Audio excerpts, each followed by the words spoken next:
पुरुवंश की उत्पत्ति।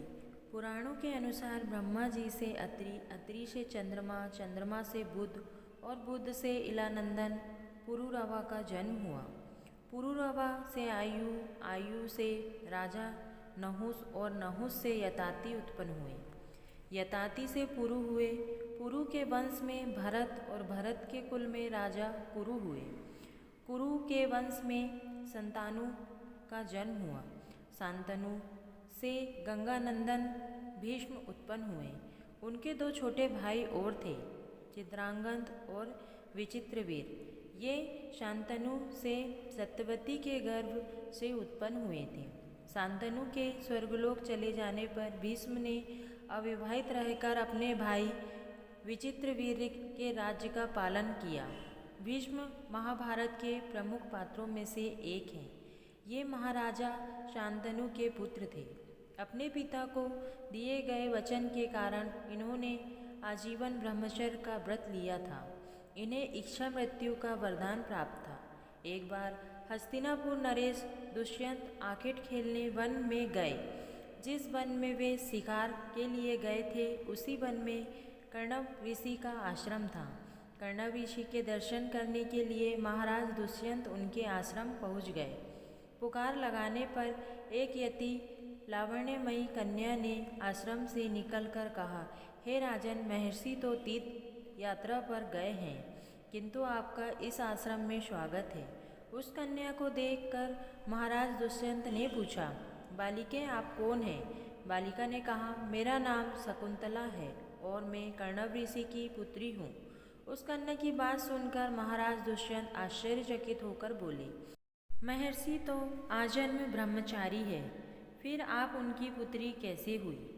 उनके इस प्रश्न के उत्तर में शकुंतला ने कहा, वास्तव में मेरे माता पिता मेनका और विश्वामित्र हैं। मेरी माता ने मेरे जन्म होते ही मुझे वन में छोड़ दिया था, जहाँ पर शकुंत नामक पंछी ने मेरी रक्षा की। इसीलिए मेरा नाम शकुंतला पड़ा। इसके बाद कर्णव ऋषि की दृष्टि मुझ पर पड़ी और वे मुझे अपने आश्रम में ले आए। उन्होंने ही मेरा भरण पोषण किया। जन्म देने वाला, पोषण करने वाला तथा अन्न देने वाला, ये तीनों ही पिता कहे जाते हैं। इस प्रकार कर्णव ऋषि मेरे पिता हुए। शकुंतला के वचनों को सुनकर महाराज दुष्यंत ने कहा, शकुंतले, तुम क्षत्रिय कन्या हो। यदि तुम्हें किसी प्रकार की आपत्ति न हो तो मैं तुमसे विवाह करना चाहता हूँ। शकुंतला भी महाराज दुष्यंत पर मोहित हो चुकी थी, अतः उसने अपनी स्वीकृति प्रदान कर दी। दोनों ने गंधर्व विवाह कर लिया। कुछ काल महाराज दुष्यंत ने शकुंतला के साथ विहार करते हुए वन में ही व्यतीत किया। फिर एक दिन वे शकुंतला से बोले, प्रियतमे, मुझे अपना राज्यकाल देखने के लिए हस्तिनापुर प्रस्थान करना होगा। महर्षि कर्णव के तीर्थ यात्रा से लौट आने पर मैं तुम्हें यहाँ से विदा कराकर अपने राजभवन में ले जाऊँगा। इतना कहकर महाराज ने शकुंतला को अपने प्रेम के प्रतीक के रूप में अपनी स्वर्ण मुद्रिका दी और हस्तिना चले गए। एक दिन उसके आश्रम में दुर्वासा ऋषि पधारे। महाराज दुष्यंत के विरह में लीन होने के कारण शकुंतला को उनके आगमन का ज्ञान भी नहीं हुआ और उनसे दुर्वासा ऋषि का यथोचित स्वागत सत्कार नहीं किया। दुर्वासा ऋषि ने उसे अपना अपमान समझा और क्रोधित होकर बोले, बालिके, मैं तुझे श्राप देता हूँ कि जिस किसी के ध्यान में लीन होकर तूने मेरा निरादर किया है वह तुझे भूल जाएगा। दुर्वासा ऋषि के शाप को सुनकर शकुंतला का ध्यान टूटा और वह उनके चरणों में गिरकर क्षमा प्रार्थना करने लगी। शकुंतला के क्षमा प्रार्थना से द्रवित होकर दुर्वासा ऋषि ने कहा, अच्छा, यदि मेरे पास उसका कोई प्रेम चिन्ह होगा तो उस चिन्ह को देख उसे तेरी स्मृति हो जाएगी। महाराज दुष्यंत से विवाह से शकुंतला गर्भवती हो गई थी। कुछ काल पश्चात कर्णव ऋषि तीर्थ यात्रा से लौटे। तब शकुंतला ने उन्हें महाराज दुष्यंत के साथ अपने गंधर्व विवाह के विषय में बताया। इस पर महर्षि कर्णव ने कहा, पुत्री, विवाहित कन्या का पिता के घर में रहना उचित नहीं है। अब तेरे पति का घर ही तेरा घर है।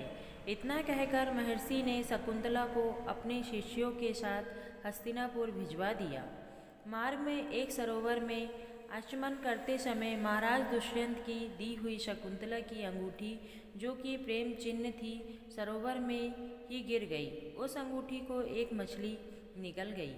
महाराज दुष्यंत के पास पहुंचकर कर्णव ऋषि के शिष्यों ने शकुंतला को उनके सामने खड़ी करके कहा, महाराज, शकुंतला आपकी पत्नी है, आप इसे स्वीकार करें। महाराज तो दुर्वासा ऋषि के शाप के कारण शकुंतला को विस्मृत कर चुके थे, अतः उन्होंने शकुंतला को स्वीकार नहीं किया और उस पर उल्टा होने का लांछन लगाने लगे। शकुंतला का अपमान होते ही आकाश में जोरों की बिजली कड़क उठी और सबके सामने उसकी माता मेनका उसे उठा ले गई। जिस मछली ने शकुंतला की अंगूठी को निकल लिया था, एक दिन वह एक मछुआरे के जाल में आ फंसी। जब मछुआरे ने उसे काटा तो उसके पेट अंगूठी निकली। मछुआरे ने उस अंगूठी को महाराज दुष्यंत के पास भेंट के रूप में भेज दिया। अंगूठी को देखते ही महाराज को शकुंतला का स्मरण हो आया और वे अपने कृत्य पर पश्चाताप करने लगे। महाराज ने शकुंतला को बहुत ढूंढवाया, किंतु उसका पता नहीं चला। कुछ दिनों के बाद देवराज इंद्र के निमंत्रण पाकर देवासुर संग्राम में उनकी सहायता करने के लिए महाराज दुष्यंत इंद्र की नगरी अमरावती गए। संग्राम में विजय प्राप्त करने के पश्चात जब वे आकाश मार्ग से हस्तिनापुर लौट रहे थे, तो मार्ग में उन्हें कश्यप ऋषि का आश्रम दृष्टिगत हुआ। उनके दर्शनों के लिए वे वहां रुक गए। आश्रम में एक सुंदर बालक एक भयंकर सिंह के साथ खेल रहा था। मेनका ने शकुंतला को कश्यप ऋषि के पास लाकर छोड़ा था तथा वह बालक शकुंतला का ही पुत्र था। उस बालक को देखकर महाराज के हृदय में प्रेम की भावना उमड़ पड़ी। वे उसे गोद में उठाने के लिए आगे बढ़े तो शकुंतला की सखी चिल्ला उठी, हे भद्र पुरुष, आप इस बालक को ना छुए, अन्यथा उसकी भुजा में बंधा काला डोरा सांप बनकर आपको डस लेगा। यह सुनकर भी दुष्यंत स्वयं को ना रोक सके और बालक को अपने गोद में उठा लिया। अब सखी ने आश्चर्य से देखा कि बालक की भुजा में बंधा काला धागा पृथ्वी पर गिर गया है। सखी को ज्ञात था कि बालक को जब कभी भी उसका पिता अपने गोद में लेगा, वह काला डोरा पृथ्वी पर गिर जाएगा। सखी ने प्रसन्न होकर समस्त वृत्तांत शकुंतला को सुनाया। शकुंतला महाराज दुष्यंत के पास आई। महाराज ने शकुंतला को पहचान लिया। उन्होंने अपने कृत्य के लिए शकुंतला से क्षमा प्रार्थना किया और कश्यप ऋषि की आज्ञा लेकर उसे अपने पुत्र सहित अपने साथ हस्तिनापुर ले आए। महाराज दुष्यंत और शकुंतला ने उस पुत्र का नाम भरत था। बाद में वे भरत महान प्रतापी सम्राट बने और उन्हीं के नाम पर हमारे देश का नाम भारतवर्ष हुआ था।